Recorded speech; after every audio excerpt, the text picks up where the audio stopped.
तो पुण्यात्मा अब ये काल ने यहां इसलिए फंसा रखे हो आप, नाना प्रकार के धर्म बना दिए, भिन्न भिन्न प्रकार की पूजाएं हमारे गले में बांध दी, उनको घसीटे फिर रहे हम जैसे पशु के गले में पाया बांध देते हैं, कोई लकड़ ना चालन दे, गट्टियां पर लाग गए चालना थे, तो ना हम भक्ति कर पा रहे हैं। परंपराएं इतनी जकड़वा दी हमारे ऊपर, जकड़ रखे और लाभ को छोड़ना नहीं।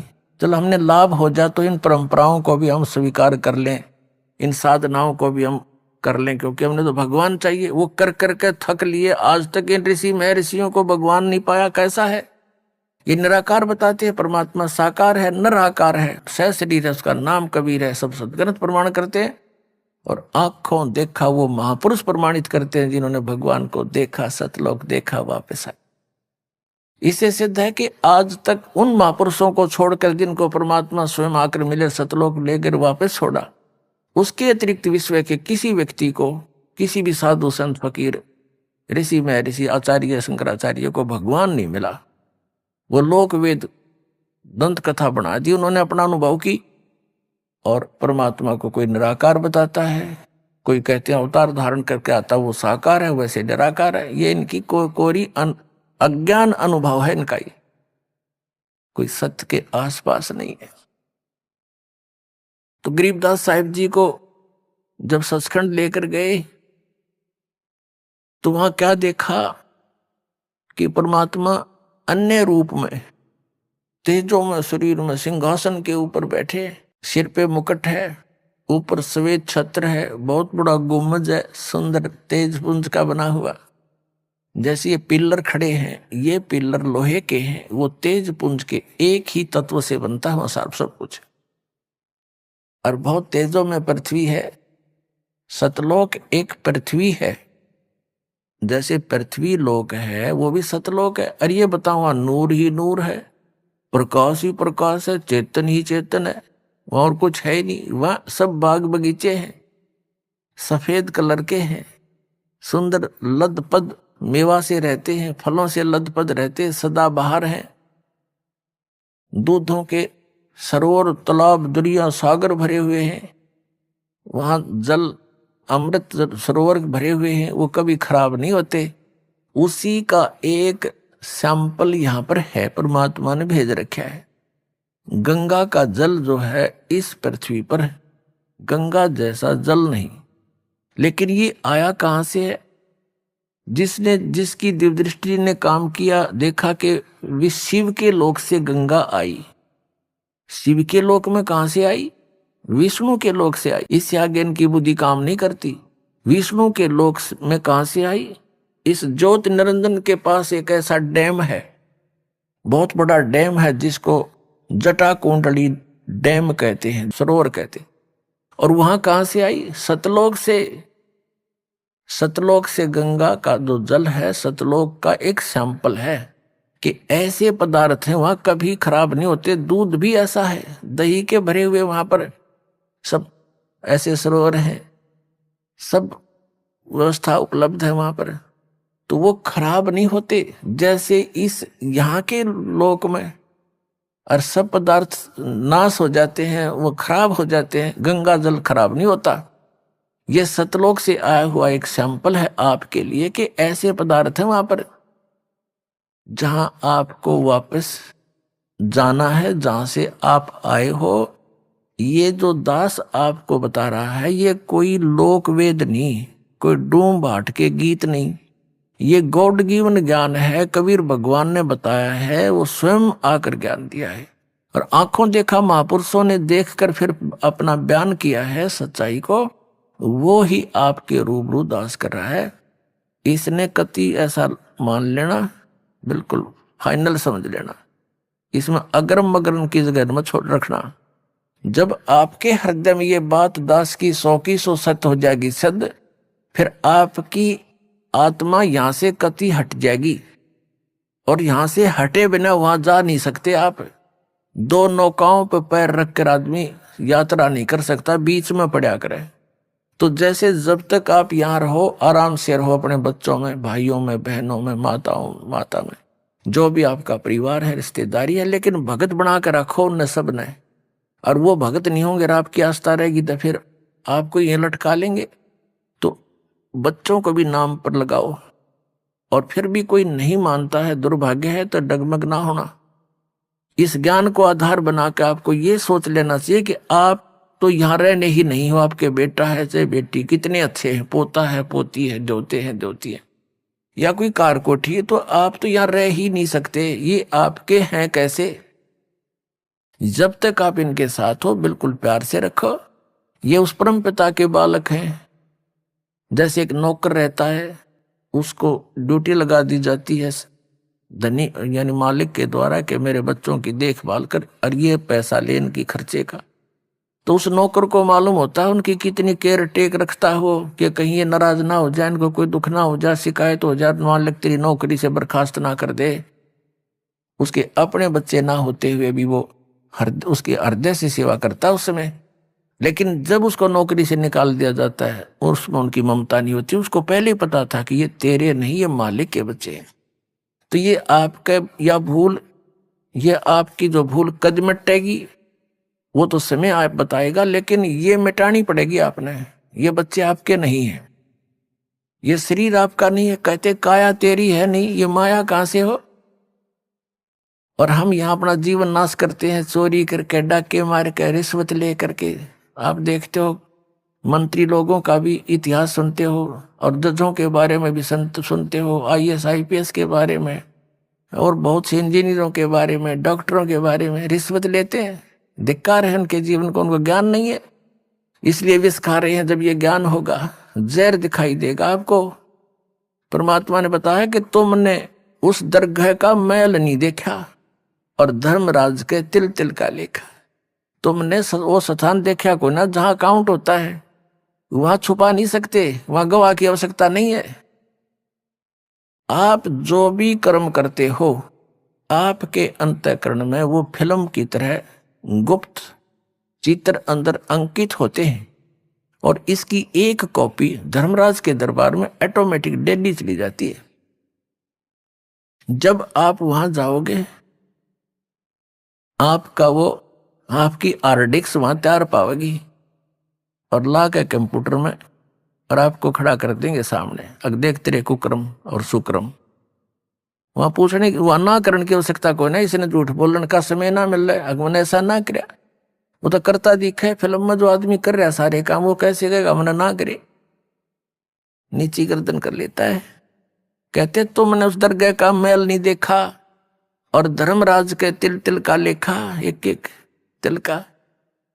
चिट्टी पायल बाजे पैर, साहेब सुनता है सब लहर। यदि हम सोच भी गलत करते हैं किसी के बारे में, वो भी अंकित होती है। हम सोच भी अच्छी बनाते हैं, भला करने की ना कर सकते हैं, दान करने की सोच करते हैं नहीं कर पाते हैं, उसकी भी राहत आपको मिलती है, वो भी गुड अकाउंट में होता है। और करना तो पड़ेगा ही पड़ेगा, लेकिन सोच अच्छी है वो भी अच्छा अकाउंट है। और सोच बुरी रखते हो, किसी के बुरा करना चाहते हो, तो वह भी लिखी पाओगी आपकी। तो परमात्मा कहते हैं तुम इसलिए यहां गलती करके फंसे रहते हो, तुमने उस परमात्मा के न्याय स्थल को देखा नहीं है, जहां पर एक एक नए पैसे का अकाउंट आपने पूरा करना पड़ेगा। जो किसी का बुरा किया है, किसी का लिया है, दिया है, वह पूरा करना पड़ेगा तुमने। तो उसके लिए अब हम आपको एक परंपरा बताते हैं। ये ना समझना कि ये नियम सख्त हैं, ये बहुत आसान नियम बना दिए आपके। किसी से पैसे लेते हो फिर उसका देना पड़ेगा, ये कोई बड़कों का खेल है? जैसे कोई रिश्वत लेता है या किसी और 2 नंबर से बकवाद करके किसी से ठग लेता है, वो पैसे उसने देने पड़ेंगे। इसमें ना किसी और जन्म में वो दामाद बन के ले जाएगा और खुश होकर देने पड़ेंगे, और कई गुना हो जाएंगे तब तक। तो सिर में दर्द करने की आवश्यकता नहीं है, ये बिना ज्ञान के हम ऐसा कर रहे हैं। इसलिए अब क्या है, जैसे हमारे उलझे हुए संस्कार तो ढेर हैं अभी पिछले भी, ये तो समाप्त हो ही नहीं सकते। यदि ये विधान हम माने इन अज्ञानियों का कि प्रारब्ध कर्म और संचित कर्म जितने भी हैं ये तो भोगने ही पड़ते हैं, और फिर मोक्ष कैसे होगा, अंत कैसे होगा? ये हमारा आपस का संस्कार अंत नहीं होगा तब तक हम मुक्त नहीं हो सकते, फ्री नहीं हो सकते। उसके लिए परमात्मा ने विधान बताया है कि एक ऐसा मंत्र दूंगा, उस मंत्र की कमाई से आपके पुण्यों का तो ढेर लग जाएगा, और जो पाप आपके होंगे उनको मैं कैंसल करूंगा अपने कोटे ते, अपनी ताकत ते, आपकी श्रद्धा देख के, आपकी आस्था देख के। कहते हैं जब ही सतनाम हृदय धरो भयो पाप को नाश, और जैसे चिंगारी अग्नि की भाई पड़े पुराने घास। तो 1000 टन सूखा घास पड़ा हो और उसमें एक माचिस की सीख जला के लगा दे, सारे को फूक करके ढेर बना देगी, राख बना देगी, और चलेगी तेज हवा उसको उठाकर कहीं की कहीं फेंक का होगी, फील्ड क्लियर हो जाएगा। तो कहते हैं जैसे सूरज के आगे बदरा ऐसे कर्म छयारे, और प्रेम की पवन करे चित मंजन झलके तेज नयारे। आत्मा और परमात्मा के बीच में आपके इन पाप कर्मों के बादल छा गए, इनको प्रेम की पवन और करे चित मंजन झलके तेज नयारे। जैसे सूरज के आगे बादल ऐसे कर्म छयारे, और प्रेम की पवन करे चित मंजन फिर झलके तेज नयारे। एक मंत्र दिया जाएगा आपको, आपके पापों का नाश करेगा। आपके जब पाप नाश हो जाएंगे, आपके हृदय में एक विशेष कसक बनेगी। भगवान की चर्चा सुनते ही, प्रारंभ होते ही, उसका नाम शुरू होते ही, कहीं पर भी चर्चा सुनते हो तो एकदम गदगद आत्मा होगी, आंखों से आंसू टपकने लग जाएंगे। तो वो प्रेम की पवन है, प्रेम की हवा चल पड़ी, और फिर वो साफ कर देगी आपके सब दुर्गुणों को, और अपराधों का जो संचित अपराध है उनको भी, और प्रारब्ध वाले कर्मों को भी ये मंत्र नाश करेगा। तो कहते हैं इस प्रकार। तो यहां जो हम अपना जो संस्कार है, अब आपके जिसके भी जैसे हैं, अब इसको परमात्मा यही निमटा देगा आपके। जैसे अब हम करने परमात्मा के आदेश से होगा बच्चों, जीव के बस का नहीं है। कबीर भगवान की रजा बिना ना तो समाज सुधार हो सकता। ये समाज सुधार का ठेकेदार बताया करते, समाज सुधारक देखा करते, महर्षि दयानंद जैसे, उन जैसा विकारी प्राणी नहीं था, और हम उनको वो उनसे आशा करते थे कि वो समाज सुधार करेंगे। भांग वो पीता था, तमाकू सूंगा तमाकू खावे, और हुक्का पीवे, नंगा रहे, अबरक भस्म खावे, और चाय पीवे 150-100 वर्ष पहले।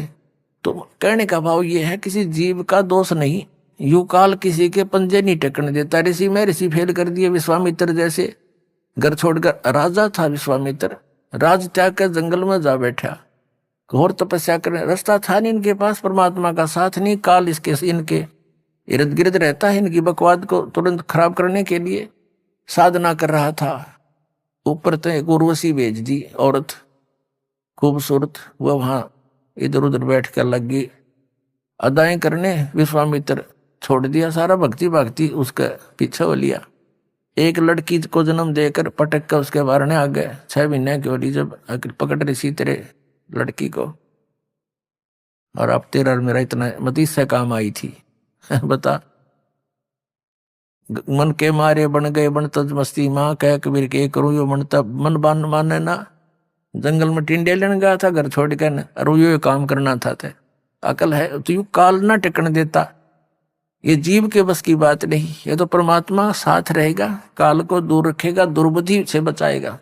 ऐसे ही इन महर्षियों ने कोशिश की समाज सुधारण की, लेकिन ये खुद ना सुधर सके, और उनके खाक सुधारेंगे तो इनके बस की बात नहीं थी। ये काल इतना प्रबल है।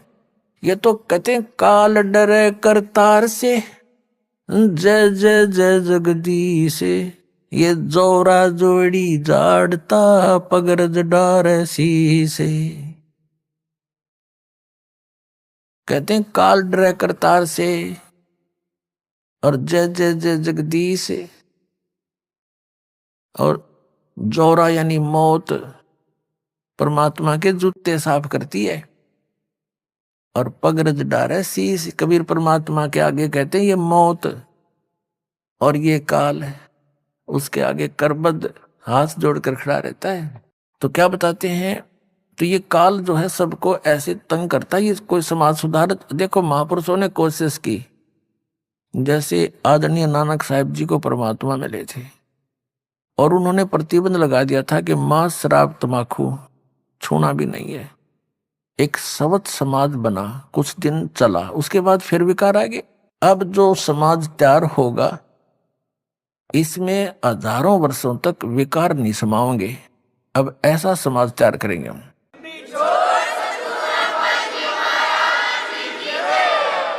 बीड़ी, मांस, तम्बाकू, शराब, सुल्फा, बुकी, ये जो बुराइयां हैं ये समाज से ग्रहण की और काल ने लगवाई, क्योंकि इसने करवाना है ये ऐसा कर्म अपना टेस्ट बनाने के लिए। तो अब धीरे धीरे ये समाज हमारा बहुत ज्यादा विकसित होगा, बहुत फैलेगा।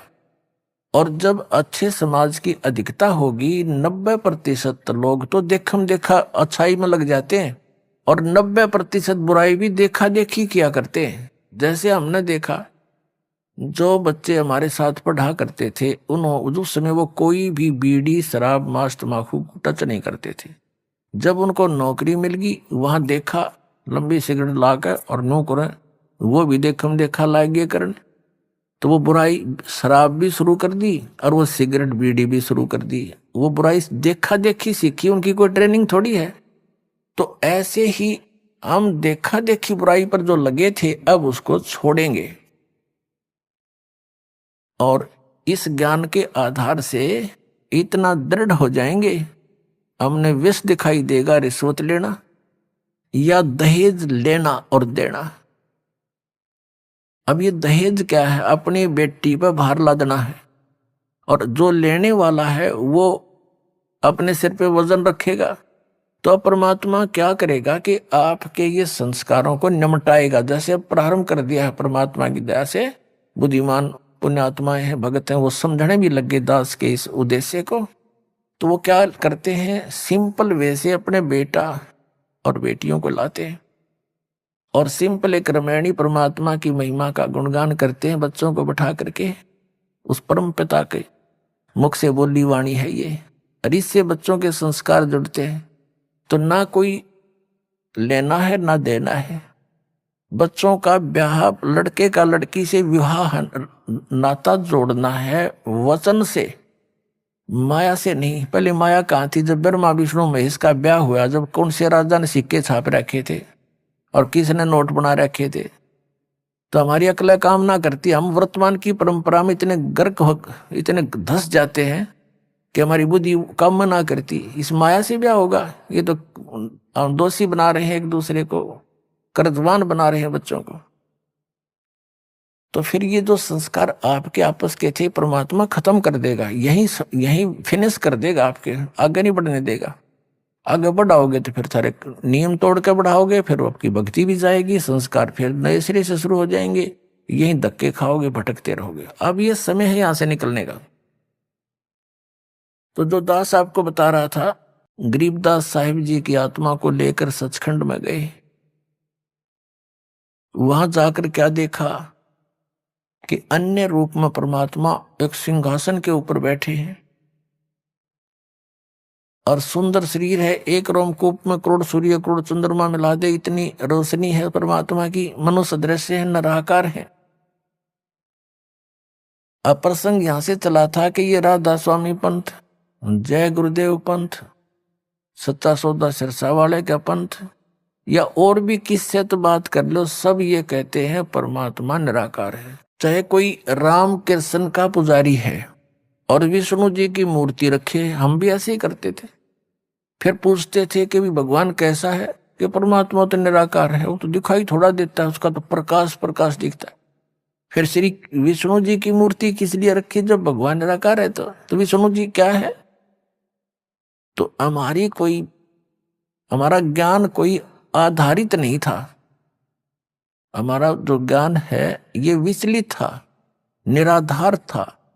अब जैसे गीता जी अध्याय नंबर 2 के श्लोक नंबर 53 में 53 में कहा कि अर्जुन, जिसमें तेरी बुद्धि भिन्न भिन्न प्रकार के भ्रमित करने वाले वचनों से हटकर एक परमात्म तत्व के तत्व ज्ञान पर स्थिर होगी, तब तो तू योग को प्राप्त होगा, तब तो तेरे में भगत के लक्षण आवेंगे, तू योगी बनेगा, भगत बनेगा।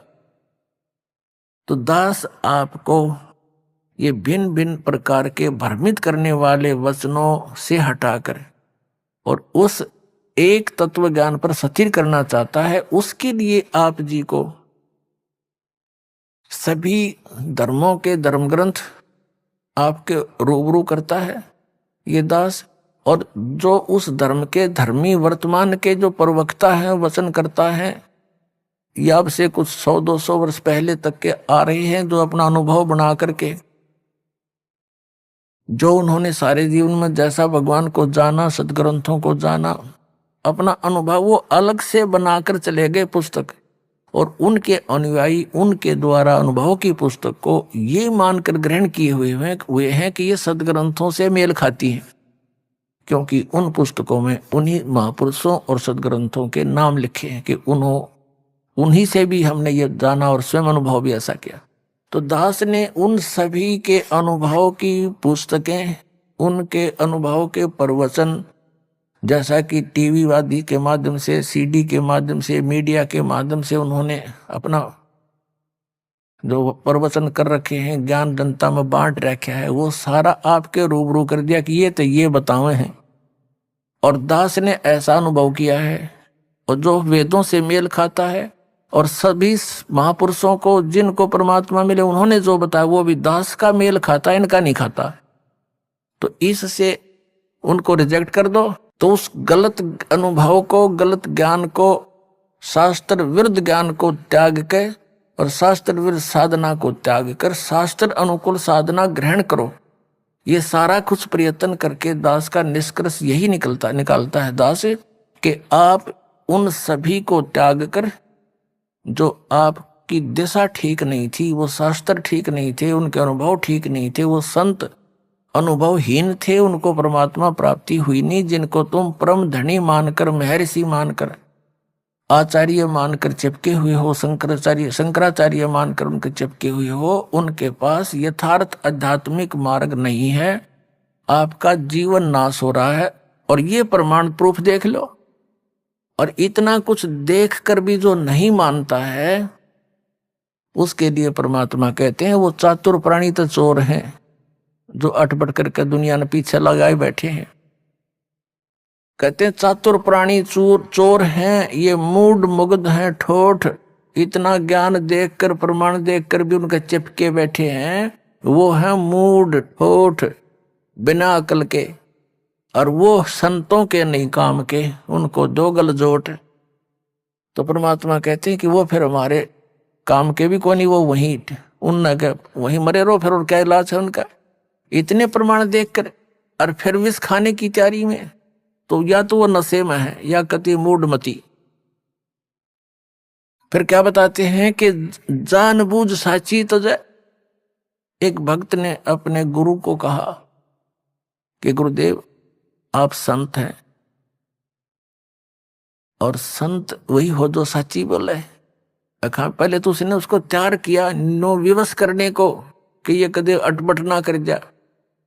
और भगत भगवान के मार्ग में झूठ बोलो, भगत कैसा? कहाँ बेटा बच्चा ऐसा ही है कि आप अपनी आत्मा से बताइए, जो पुस्तक ये मैंने पढ़ी है और ये आपके अनुभव के विपरीत है, या सच्ची है या झूठी। तो उसने कहा भाई तेरे को सच्ची लगती होगी तू ग्रहण कर ले, मैं तुझे बाधा थोड़ा ही कर रहा हूं, मुझे तो अच्छी लगती नहीं। तो उनको कहते हैं जानबूझ साची तजे और करे झूठते ने, ताकि संगत है प्रभु स्वप्न में बना दे। इसे दुष्ट के दर्शन भी नहीं करे, स्वप्न में भी जानबूझ कर। किस लिए? सिर्फ अपनी वो मेहनता ही ना छूटे, और कलगदा बनेगा वह मेहनता ही वहां छूटेगी, फिर मारेगा कड़म लठ कुमार, डायमंड का बोरा कमर पर होगा। तो हमने जो भी संत महंत आचार्य ऋषि महर्षि शंकराचार्य संत हैं, ये सभी परमात्मा के लिए ही निकले हैं। अभी तक तो चलो जैसा भी हम धोखे में थे, संत भी थे और भगत भी थे, अब इस दास ने कति क्लियर कर दिया। अब इन संत महंतों ने या तो ये बताना चाहिए कि रामपाल झूठ बोल रहे हैं, एक पॉइंट गलत सिद्ध कर दो मेरा, और नहीं तो अपना कल्याण कराओ। आओ, मान बढ़ाई क्या है इसमें।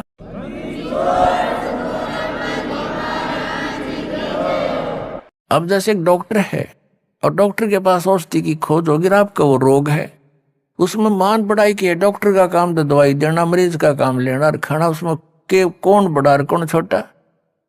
डॉक्टर डॉक्टर ही है, दवाई उसने देनी है क्योंकि उसको वह मिल गई है। तो दास के पास इस जन्म मरण के दीर्घ रोग को नाश करने की वो यथार्थ औषधि, यथार्थ मंत्र हैं, जो आज तक न ब्रह्मा जी को प्राप्त हुए, न विष्णु जी को, न शिव जी को, वो दास के पास उपलब्ध है। तो पुण्यात्माओं, ये जितने भी सतलोक का ठेका ले रहे थे ये पंथ, इनको कुछ भी ज्ञान नहीं था। हमारे वेद बताओ, परमात्मा नराकार मनुष्य सदृश राजा के समान देखने योग्य, वहां से गति करके आता अच्छी आत्माओं को मिलता है। वो परमात्मा 3 प्रकार से सबकी देखभाल करता है, धारण पोषण करता है। एक तो सतलोक में रहकर तेजो में शरीर है उस परमात्मा का, करोड़ सूर्य मिला दे करोड़ चंद्रमा, इतना एक रोमकूप का प्रकाश है, इतना नूर है उस मालिक की पूरी बॉडी का, सारे इतना मिला गया सारा, इतने एक रोमकूप में इतना है तो सारे शरीर में कितना प्रकाश होगा ये आइडिया लगाया जा सकता है। और दूसरी सतिथि में वो आते हैं, प्रत्येक युग में एक शिशु रूप धारण करते हैं। कमल के फूल पर कोई रेत नहीं होता, गारा चिपकी नहीं होती, इसके स्वच्छ होता है, और उस पर शिशु रूप धारण करके, एक बालक का रूप धारण करके, नवजात शिशु का, उस पर विराजमान हो जाते हैं।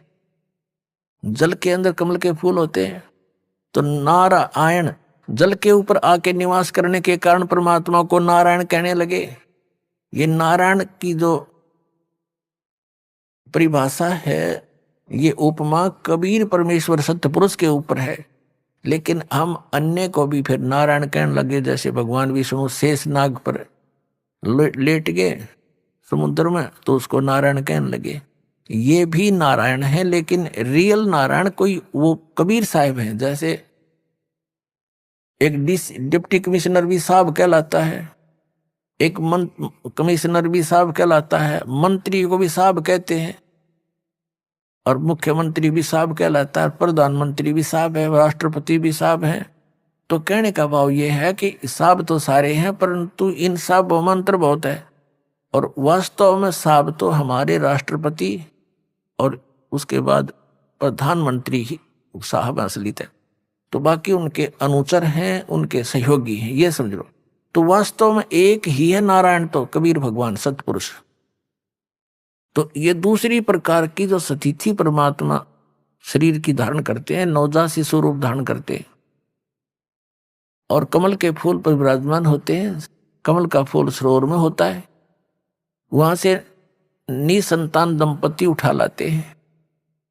धीरे धीरे जब परमात्मा बड़े होने लगते हैं तो वो दूध नहीं पीते यहाँ का, ना कुछ आहार करते हैं, तो उसके लिए परमात्मा को कंवारी गायें दूध देने लगती हैं उस मालिक के आशीर्वाद से, और उन कंवारी गौओं से उस शिशु रूपधारी परमात्मा के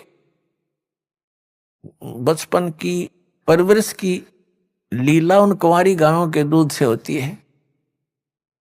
वो ऐसी लीला करते ही करते हैं, और यही वेद बता रहे हैं। तो ऐसी लीला की किसने है? 600 वर्ष पहले कबीर परमेश्वर जी ने ये लीला करी थी। सतलोक से आए थे, कमल के फूल पर विराजमान हुए थे, उनका कोई माता पिता नहीं है। वहां से नीरू नीमा नाम के 2 मुसलमान दुल्हा उठा ले गए थे, पति पत्नी थे, और वहां 25 दिन उन्होंने कुछ खाया पिया नहीं। उन्होंने चिंता बनी कि बच्चा मरेगा, तो परमात्मा की रजा हुई, एक साधु रूप में परमेश्वर के आदेश से एक साधु आया। वो थे भगवान शिव जी, वो पहचान नहीं सके उनको। उन्होंने बताया कि कुंवारी कबीर परमात्मा को गोदी में लिया शिव जी ने संत रूप में। तो परमात्मा बोले थे कि इनको कहो, नवजात शिशु 25 दिन के बालक बोल रहे हैं कि महाराज जी इनको कह दो एक कुंवारी गाय ले आवे, और उसको वो दूध देगी, आप थपकी लगा देना, उसके कमर पर आशीर्वाद देना। ऐसा ही किया गया। वो कुंवारी गाय दूध देने लगी, कबीर परमात्मा पिया करते थे। ऋग्वेद मंडल नंबर 9 सूक्त नंबर 1 मंत्र नंबर 8 और 9 में यह स्थिति बताई है कि सर्व उत्पादक प्रभु, सब पापों का नाश करने वाला, वो तीन प्रकार से की शरीर की स्थिति से हम सबका धारण पोषण करता है। तो दूसरे प्रकार की ये स्थिति, ये नवजात शिशु रूप धारण करके आते हैं। फिर धीरे धीरे जो कुंवारी गाय के दूध से उनकी परवरिश की लीला होती है, फिर धीरे धीरे बड़े होते हैं तो छोटी उम्र में 5 वर्ष की आयु में ही बड़े बड़े विद्वानों के छक्के छुड़ा देते हैं, क्योंकि वो उपदेश करने के उद्देश्य से यथार्थ ज्ञान देने के लिए ही आते हैं। लेकिन 600 वर्ष पहले परमात्मा आए थे, 120 वर्ष तक ये रहे और ये लीला करके चले गए थे, ये तत्व ज्ञान का प्रचार कर गए थे। और आदरणीय धर्मदास साहिब जी ने लिपिबद्ध करके कबीर वाणी, कबीर सागर, कबीर बीजक ये ग्रंथ बनाए थे। वो आज दास के पास उपलब्ध हैं। उनके रहस्य को भी परमात्मा ने दास को ही समझाया है। ये कबीरपंथी जो पहले वाले नहीं समझ सके, जिस कारण से ये गलत नाम जाप करते रहे। सतनाम का इनको पता नहीं, वो 2 अक्षर का नाम है, तो सभी कुछ भूला हुआ था। तो तीसरी जो स्थिति है उनके शरीर की, तीसरी है, वो कहीं भी आ जाते हैं, साधु संत रूप में प्रकट हो जाते हैं। ऋषि, जैसे पहले ऋषि परंपराएं थी सतयुग त्रेता द्वापर तक, तो वो ऋषि रूप में आते थे, ऋषि कहलाते थे। सतयुग में सतसुकृत ऋषि, त्रेता में मुनिंद्र ऋषि, द्वापर में करुणा में ऋषि, और कलयुग में संत मता चलाया परमात्मा ने। तो कलयुग में कबीर संत, कबीर जी को कवि भी कहा करते थे। ऋग्वेद मंडल नंबर 9 सूक्त नंबर 96 96 के मंत्र 16 से 20 तक की समस्या हल कर रखी है, स्पष्ट कर रखा है कि हे परमात्मा, आप अपना गुप्त जो नाम है रहस्य वाला वो बताओ। तो 17वें श्लोक में बताया है कि वो कबीर देव है उसका नाम, और कवियों की तरह आचरण करता है। उस तत्व ज्ञान को कवित्व से, यानी पद्य भाग में बोल बोल के लोकोक्तियों के माध्यम से उच्चारण करता है, जिस कारण से वो एक प्रसिद्ध कवियों की भी उपाधि प्राप्त करता है। लेकिन वो होता है कबीर देव भगवान, वो अमर पुरुष होता है, सतपुरुष होता है, और वो सतलोक में रहता है, तीसरे भाग में, तीसरे लोक में, मुक्ति धाम में विराजमान है, सतलोक में। वहां से गति करके आता है। वही परमात्मा ऊपर से, सतलोक से ऊपर चौथा लोक है, उसमें भी विराजमान है। और जहां से सब की उत्पत्ति हुई है वो मूल स्थान है अकह लोक। और वो परमात्मा ऐसे आता है जैसे मनुष्य सुंदर शरीर धारण कर लेता है, ऐसे मनुष्य जैसा शरीर यानी वस्त्र धारण कर लेता है, ऐसे वो परमात्मा अन्य रूप बना करके यहाँ आता है। तो ये लीलाएं की किसी कबीर परमेश्वर ने। तो अब जैसे कलयुग के अंदर उस एक महात्मा रूप बनाकर, संत रूप बनाकर आए जिंदा महात्मा का, तो किन किन को मिले? आदरणीय धर्मदास साहिब जी को मथुरा में जिंदा रूप में, जिंदा वेश में, साधु के वेश में। आदरणीय मुलुकदास साहिब जी को, आदरणीय नानक साहिब जी को बेई नदी में जिंदा महात्मा के रूप में मिले, बेई नदी पर, और उनको गुप्त करके दरिया में डुबोने का बहाना करके और सचखंड लेकर गए। आदरणीय दादू साहिब जी को, आदरणीय गरीबदास साहिब जी गांव छुरानी जिला झज्जर वाले को, आदरणीय गीसा दास साहिब जी को गांव खेखड़ा जिला मेरठ उत्तर प्रदेश वाले। तो ये जो लीलाएं वेद सदग्रंथ बताते हैं, वो लीला किसने की? कबीर देव ने। कबीर साहब जो काशी के अंदर धानक जुल्हा रूप में रहे थे, जो वेद जिसका गुण गावे, आंखों देखा संत बतावे, और वह लीला करी किसने? कबीर साहब ने। तो हुई is God, Kabir Julaha Dhanak, Kabir is God, वो कबीर परमात्मा है। जो प्रसंग चल रहा था कि नकली पंथों ने जो काल के चलाए हुए हैं, कभी काल ने कहा था 12 पंथ करूं मैं साजा, नाम तुम्हारा ले करूं आवाजा। 12 पंथ नाम जो ले ही, मेरे मुख में आन समोई। और अनेक पंथ चलाऊं, या विद जीवों को भरमाऊं। जाओ जोग जीत संसारा, जीव न माने कहा तुम्हारा। जीव तुम्हारा कहा न माने, हमारी ओढ़ हो बात बखाने। और वही हो रहा है। भगवान आए कबीर साहब, उद्मस्तार दिया नकली ऋषि में, ऋषि आचार्य और शंकराचार्य और इनके चेला ने ऐसा जुल्म ढाया था भगवान के ऊपर, पूछो मत। अगर वो कहानी आपको सुनाने लग जाए तो आंखों से आंसू नहीं सूखे। दास की तो सूखती नहीं, क्योंकि इसे परिचित हो गया, क्योंकि उस संघर्ष से दास भी आगे बढ़ रहा है, उसी में से गुजर रहा है। क्योंकि उसमें जनता अशिक्षित थी, श्रद्धालु अशिक्षित थे। एक संस्कृत भाषा के जानने वालों को महर्षि और महापुरुष की पदवी दे दी गई थी हमारे द्वारा। अब परमात्मा ने पहले यह दया बख्शी कि अपने बच्चों को अक्षर ज्ञान कराया, और अब वो तत्व ज्ञान जो भगवान ने 600 वर्ष पहले बोला था, दास ने उन सदग्रंथों से मेल करके दिखा दिया कि जिसको ये अनपढ़ अशिक्षित कहा करते थे। एक जुलाहा धानक कवि मान के जिसकी फाइल बंद कर रखी थी, वो पूर्ण परमात्मा है। 600 वर्ष पहले वेद और गीता और शास्त्रों वाला ज्ञान उन्होंने वर्बली बोल रखा है। धर्मदास जी ने लिख रखा है सिंपल लैंग्वेज में, और वही वेद पुराण गीता बताते हैं। तो कौन है भगवान? तुम संस्कृत के जानने वालों को आज तक नहीं पता इनके गुण रहस्यों का, और 600 वर्ष पहले बता के गए हुए हैं। तो वो खुद परमात्मा है। ये इस चीज से भी प्रमाणित होता है। काल ने कहा था या विद जीवों को भरमाऊं, जो परमेश्वर ने कहा था कि काल जब 5500 वर्ष बीत जाएंगे कलयुग, तब मैं तेरे साथ मिलाऊंगा दोबारा आकर के। अभी तो मैं कुछ कहता नहीं, इतना कर ले तार ले उदमस्त ने जो तारना है। परमात्मा को पता था कि सतयुग त्रेता द्वापर में ये प्राणी दुखी ना होते, और जब तक ये दुखी नहीं हो लेता, इसके हर तरह से संसारिक जो सारे हैं वो समाप्त नहीं हो जाते, तब तक ये भगवान को मान नहीं सकता। अब जैसे सतयुग के अंदर पुण्यकर्मी प्राणी जन्म लेते हैं, 1,00,000 वर्ष की आयु होती है मनुष्य की, और सब हरे भरे सब सदा ये फलदार वृक्ष लदपद रहते हैं, सभी झाड़ी झंखाड़ भी फलों से। और जो पुण्यकर्मी प्राणी है वो भक्ति से ही तो पुण्यकर्मी बने हैं, साधनाओं से। तो पिछले जन्मों की साधना जैसी भी वो इस जन्म में जैसी भी वो साधना कर रहे होते हैं, वो उसको सुख तो होता है पूर्व जन्म के प्रारब्ध के कर्मों से, और वो सोच रहा है कि मैं जो साधना कर रहा हूं इससे मुझे लाभ हो रहा है। तो इसलिए परमात्मा की उस सद्भक्ति को 3 युगों में जीवों ने मान्या नहीं। अब कलयुग में हम कति भक्त उस पुण्यहीन हो लिए, जिस कारण से इस काल के द्वारा बताई गई, इनके एजेंटों द्वारा बताई गई साधनाएं, उन संतों द्वारा बताई गई भगवान की भक्ति से हमें कोई लाभ होना नहीं था, क्योंकि वो तो शास्त्र विधि को त्याग के मनमाना आचरण है। श्रीमद् भगवत गीता अध्याय नंबर 16 के श्लोक 23 और 24 में कहा कि अर्जुन जो शास्त्र विधि को त्याग कर मनमाना आचरण करते हैं,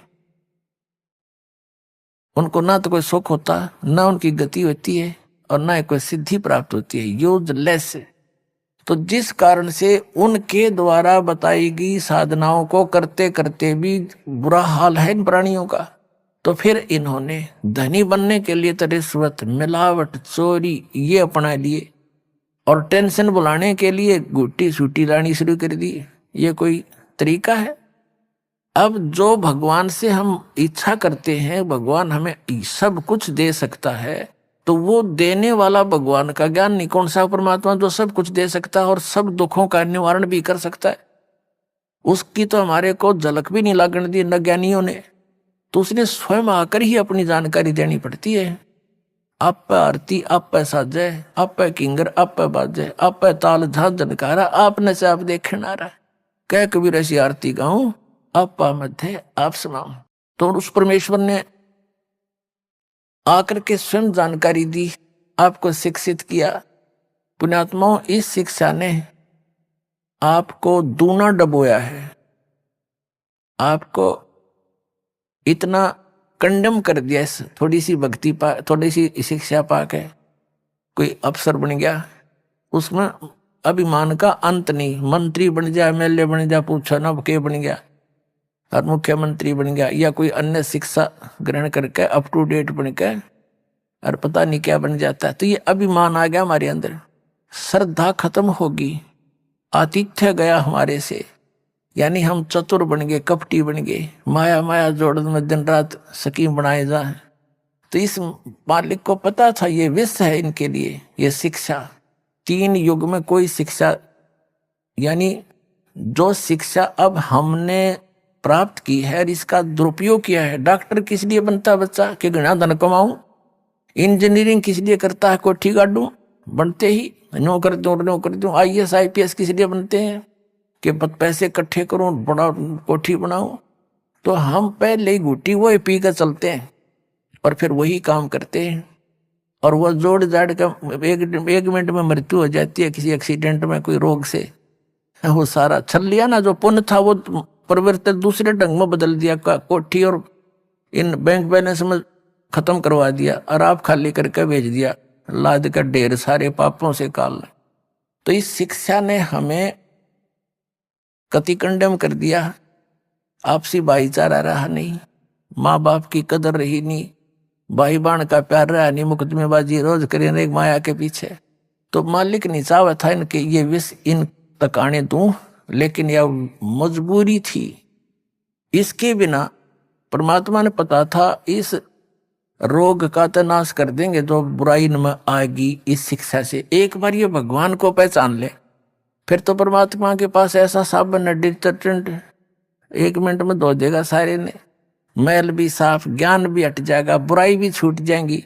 कौन छुएगा इस विष को? तो इसलिए परमात्मा ने आपको शिक्षित करना पड़ा, अक्षर ज्ञान दिया, वेदों और गीताओं और सभी नकलियों के अनुभव से तुलना करके ही आप उनको छोड़ सकते हो, पहचान सकते हो ओरिजिनल और डुप्लीकेट को। अभी तक हमारे पास ये विकल्प नहीं था कि ये संत कह रहा है यह सच्ची है, कि यू कह रहा है यह सच्ची है, तीसरा कह रहा है वो सत्य है, या चौथा कहता वह सत्य है। जिसके वचन हम सुनते थे हमने सारे अच्छे लगे थे, क्योंकि हमने कुछ पैमाना तो था नहीं तोल जा, हमारे पास वो बट्टा नहीं था जिस पर धटके तोल लेने कितना वजन है इसमें। इबदास ने वो दे दिया पैमाना आपको, वो परमात्मा के दिया हुआ ISI मार्ग का, कि इनने नाप देंगे, 2 मिनट में नाप दिए सारे सारे कच्चे रे कच्चे, एक नहीं पाया डंका।